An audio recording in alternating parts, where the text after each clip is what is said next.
Assalomu alaykum. Xonalarni перегородка bo'lganda bir xil перегородкаlar qanaqa bo'ladi? Plitani ustiga tushib qoladi. Mana bu razrezda ko'rib turganimizdek. Misol bu prolet 6 metrga 6 metr bo'lsa, shu bitta plitani ustiga masalan tushib qolishi mumkin arxitekturada. Arxitektor tuzadi, lekin buni konstruktor ko'rib chiqishi kerak. Bu bitta plitasini ustiga 120 перегородка yarim boshli перегородка tushib qolsa, bu plitani juda kuchsizlantiradi. Bu qanaqa bo'ladi? Shunda masalan shu bitta перегородкani o'zini vesini hisoblasak, bitta перегородка masalan bitta 6 metr bo'lsa 5 va 6, 3 uchli bo'lsa 3 metr, plitani tegirsam 3 metr. Shu перегородка mana shu plitani ustida o'tiribdi. Hozir bizda mana bunaqasi bitta plita turibdi, bundoq plita turibdi tagida. Mana bunaqa plita turibdi, plitani ustida перегородка o'tiribdi. Qilayotgan og'irlik 5 va 6, balandlik 3, ko'paytirib 120 o'sha yig'ishga объемni esa ko'paytiramiz, shu kilo chiqadi. Keyin buni ikkita tomondan sementni shtukaturka qiladi, 2 santimetrdan mana 4 santimetr. Mana bu 1344 kilogramm, общий kilogramm bu bo'lyapti. Общий kilogramm bu bo'lyapti mana.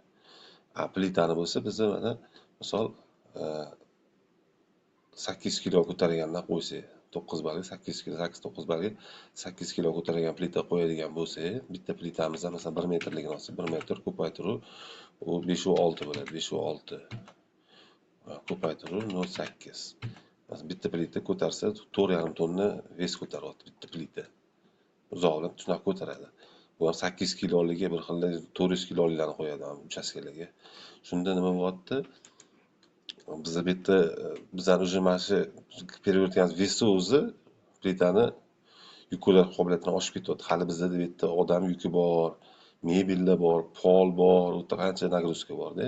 Ana o'shaning uchun перегородка agar bunaqa vaziyat bo'lib qolsa, iloji boricha buni tegini yoki monolit qilish kerak, yoki qanaqadir agar eshu bo'lmasa, o'tga qanaqadir parokka o'xshab bir usulini berish kerak, nimadir qilib, yoki polniy mana shu etajni o'zini setka qilib, qanaqadir bir setka qilib 4-5 santimetr setka qilib общий hammasiga teng ravnomerniy taqsimlab olishga plitani shunaqa monolit qilib olish kerak, ustini plitani ustiga qanaqadir chorasini ko'rish kerak.